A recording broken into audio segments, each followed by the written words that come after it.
Imagine receber uma mensagem direta do próprio Cristo, revelando segredos sobre o destino da humanidade e o futuro da sua fé. Parece coisa de filme, mas foi exatamente o que aconteceu com 7 igrejas na Ásia Menor. Hoje, nós vamos começar uma jornada fascinante, desvendando a primeira dessas cartas do Apocalipse, a carta à igreja de Éfeso.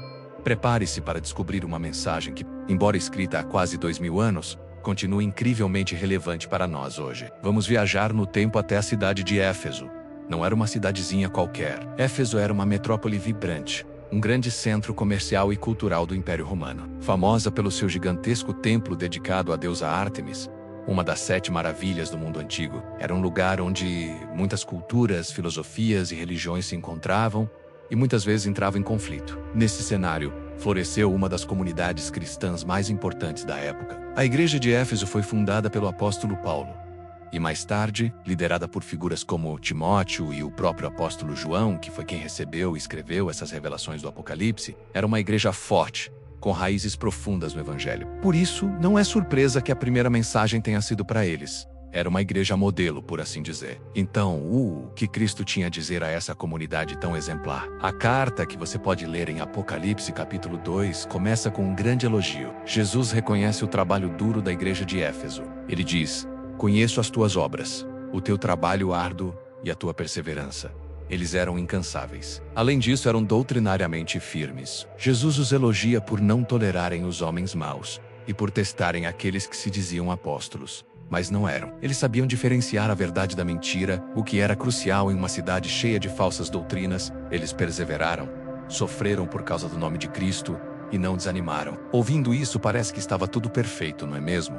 Uma igreja trabalhadora, fiel à doutrina, resistente, o que poderia estar errado. E aqui vem a virada na mensagem, o ponto central que ecoa até os nossos dias. Depois de todos os elogios, Jesus diz: "Tenho, porém, contra ti que abandonaste o teu primeiro amor." Essa é uma das frases mais fortes de toda a Bíblia. Pense nisso. Eles estavam fazendo tudo certo. O trabalho, a doutrina, a resistência. A máquina da igreja funcionava perfeitamente, mas o coração dela, a paixão inicial, o fervor, o amor genuíno por Deus e uns pelos outros, havia se esfriado. A religião tinha se tornado uma rotina, uma obrigação, talvez até um fardo. Eles estavam mais focados em fazer as coisas certas do que em ser apaixonados por aquele para quem faziam tudo. É uma advertência poderosa. É possível estar ocupado com muitas atividades na igreja, defender a fé com unhas e dentes, e ainda assim ter perdido o essencial, aquele relacionamento íntimo e vibrante com Deus. Mas a mensagem não termina com uma condenação.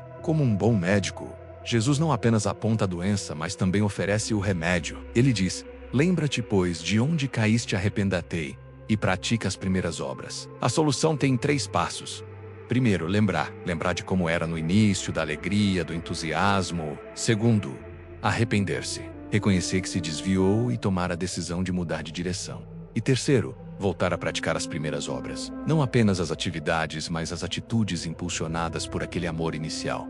E para quem ouve e obedece, a promessa é maravilhosa. Jesus diz: "Ao que vencer, dar-lhe-á a comer da árvore da vida, que está no paraíso de Deus." É uma promessa de restauração total, de vida eterna na presença de Deus. A carta a Éfeso nos ensina que o cristianismo não é só sobre o que fazemos ou no que acreditamos, mas sobre quem amamos, o nosso serviço, a nossa doutrina. Tudo deve fluir de um coração que queima de amor por Deus.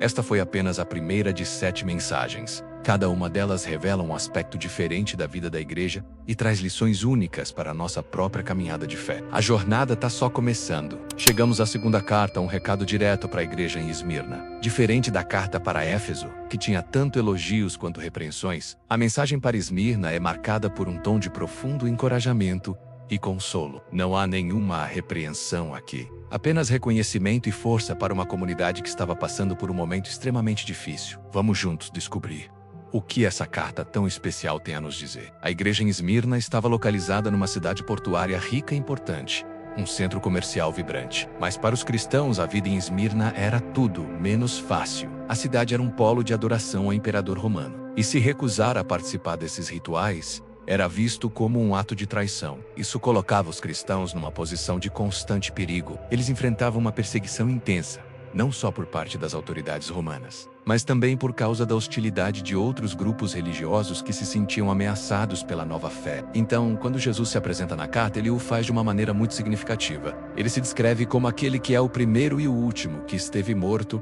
e tornou a viver. Essa introdução não é por acaso. Para uma igreja que estava enfrentando a ameaça constante da morte, ouvir de alguém que venceu a própria morte era uma fonte de esperança imensa. Era um lembrete de que, mesmo que o sofrimento e a perseguição levassem à morte física, a vida eterna com ele era uma certeza. A vitória final já estava garantida. A carta começa com Jesus dizendo: "Conheço as suas aflições e a sua pobreza, mas você é rico." Imagine o impacto dessas palavras para eles. Aos olhos do mundo, eles eram pobres, marginalizados, sem poder. Talvez tivessem perdido seus bens, seus empregos, sua posição social por causa da fé. Mas Jesus os enxergava de outra forma. Ele via uma riqueza que o mundo não podia medir.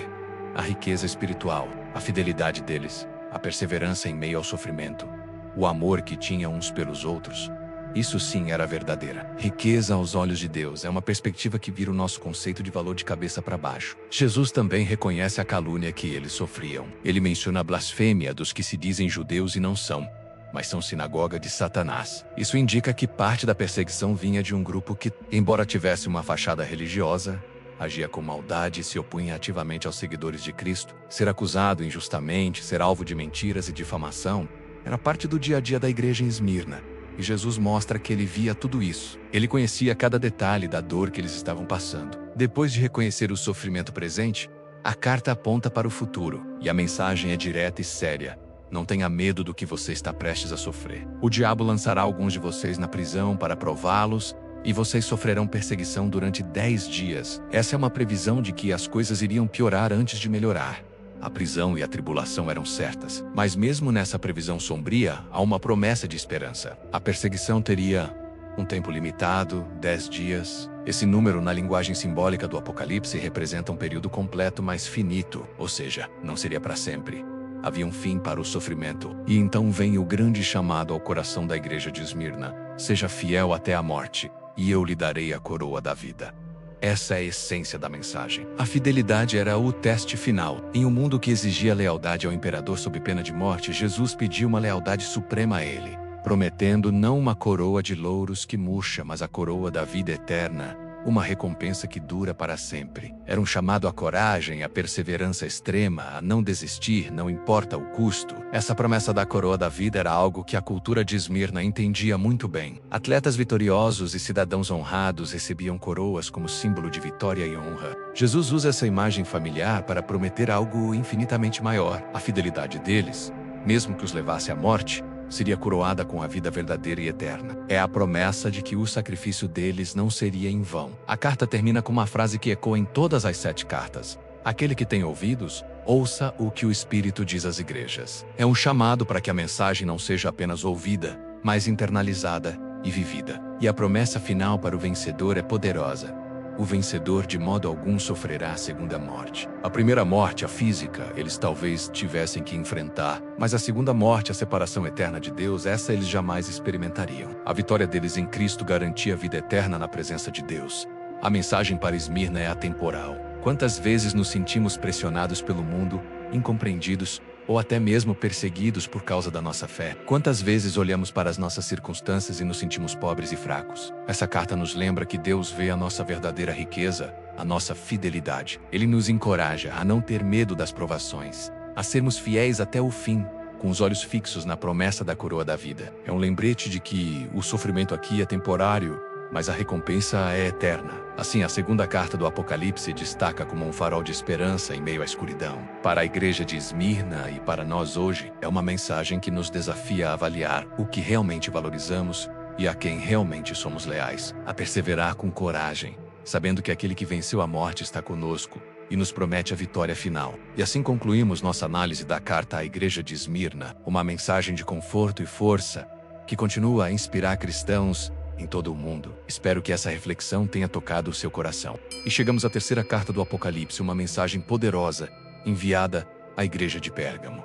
Esta não é uma cidade qualquer. É descrita como o lugar onde está o trono de Satanás. Imagina só a pressão! Pérgamo era um centro de adoração ao imperador romano e a vários deuses pagãos, como Zeus e Asclépio ou Deis da cura, cujo símbolo era uma serpente. Era um ambiente de intensa influência espiritual contrária à fé cristã. Por isso, a carta começa com um elogio poderoso. Jesus, aquele que tem a espada afiada de 2 gumes, diz à igreja: sei onde você vive, onde está o trono de Satanás. Contudo, você permanece fiel ao meu nome. Você não renunciou à sua fé em mim, nem mesmo quando Antipas, minha fiel testemunha, foi morto nessa cidade, onde Satanás habita. Pensem na coragem desses cristãos. Eles não apenas viviam em um lugar hostil, mas também testemunharam o martírio de um dos seus, Antipas. E mesmo assim, eles se mantiveram firmes na fé. É um testemunho incrível de perseverança e lealdade a Cristo, mesmo sob a mais severa perseguição. Jesus reconhece e elogia essa fidelidade inabalável. Isso nos mostra que Deus vê nossa luta.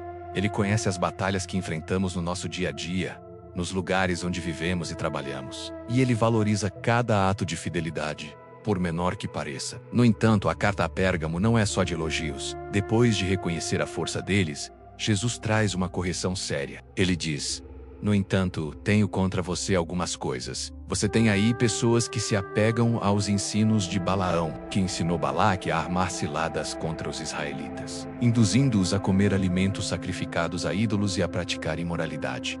Quem foi Balaão? No Antigo Testamento, ele foi um profeta que por dinheiro tentou amaldiçoar Israel. Quando não conseguiu, ele aconselhou o rei Balaque a usar mulheres para seduzir os homens de Israel, levando-os à idolatria e à imoralidade. Esse era o ensino de Balaão.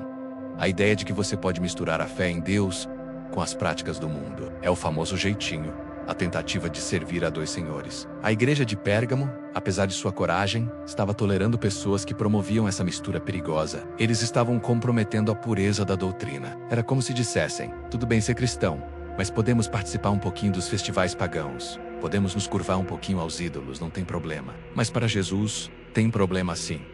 A fé exige exclusividade. Não dá para negociar os princípios do Evangelho. E a advertência continua. Jesus diz: de igual modo você tem também os que se apegam aos ensinos dos nicolaítas. Lembra dos nicolaítas que vimos na carta a Éfeso? A igreja de Éfeso odiava as obras deles, mas a de Pérgamo as estava tolerando. Os nicolaítas provavelmente ensinavam uma liberdade sem limites, uma graça barata que permitia viver de qualquer maneira, sem compromisso com a santidade. Eles separavam a fé da prática, o que é totalmente contrário ao ensino bíblico. A igreja de Pérgamo era forte contra a perseguição externa, mas estava se tornando fraca contra a infiltração interna de falsos ensinos. Isso é um alerta muito sério para nós hoje. Às vezes somos muito bons em resistir aos ataques de fora, mas deixamos que ideias erradas, que filosofias do mundo, entrem sorrateiramente em nossas comunidades e em nossas mentes. A tolerância que o mundo prega muitas vezes se transforma em conivência com o erro dentro da igreja.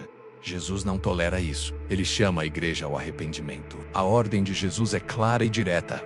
Portanto, arrependa-se. Senão, virei em breve até você e lutarei contra eles com a espada da minha boca. A espada de 2 gumes, que representa a palavra de Deus, é usada tanto para defender seu povo quanto para julgar o pecado dentro dele. A mesma palavra que nos salva e nos conforta é a palavra que nos corrige e nos julga. Jesus está dizendo que se a igreja não lidasse com aquele problema, ele mesmo viria para fazer a separação. Ele lutaria não contra a igreja inteira, mas contra eles, os que estavam promovendo o erro. Isso mostra a precisão do juízo de Deus.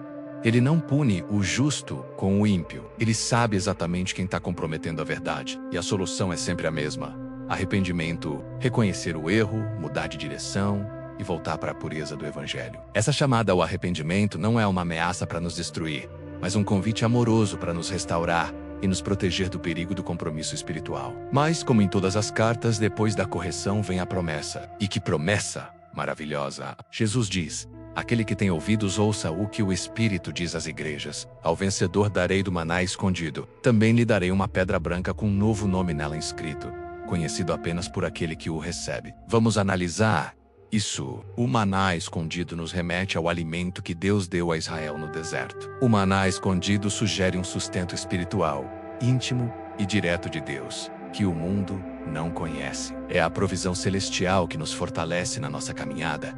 Um relacionamento profundo e pessoal com Cristo, que é o verdadeiro pão da vida. Enquanto os falsos mestres ofereciam a comida sacrificada aos ídolos, Jesus oferece o verdadeiro alimento espiritual. A segunda parte da promessa é a pedra branca com um novo nome. Naquela cultura, uma pedra branca podia ter vários significados. Podia ser usada para absolver um réu num tribunal, significando perdão e justificação. Podia ser um ingresso para um evento especial. Em todos os casos, era um símbolo de aceitação e honra. Receber uma pedra branca de Jesus com um novo nome, conhecido só por você e por ele, fala de uma intimidade incrível. É um símbolo da nossa identidade em Cristo, de um relacionamento único e pessoal com o Rei do Universo. É a certeza de que somos aceitos, perdoados e amados por Ele de uma forma que ninguém mais pode entender completamente. Então, ao olharmos para a carta a Pérgamo, vemos uma igreja de contrastes, corajosa diante da perseguição, mas tolerante com o erro doutrinário, fiel na adversidade, mas comprometida na convivência.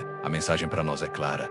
Não basta resistir à pressão externa se permitirmos que a corrupção interna se instale. Precisamos ser vigilantes tanto com os ataques de fora quanto com as sutilezas de dentro. A pureza da doutrina e da vida cristã não são negociáveis. A boa notícia é que mesmo quando falhamos, a porta do arrependimento está aberta. E para aqueles que se mantêm firmes, que vencem a tentação do compromisso, as promessas são extraordinárias. Sustento divino e uma intimidade incomparável com o nosso Salvador. Essas foram as 3 primeiras mensagens às igrejas do Apocalipse. Vimos a igreja de Éfeso, que perdeu seu primeiro amor. Vimos a igreja de Esmirna, fiel até a morte sob perseguição. E agora a igreja de Pérgamo, que resistiu à perseguição, mas flertou com falsos ensinos. Cada carta revela uma faceta diferente da nossa caminhada de fé e nos desafia a olhar para dentro de nós mesmos e de nossas comunidades. O que Jesus diria para nós hoje? Em qual dessas áreas precisamos crescer?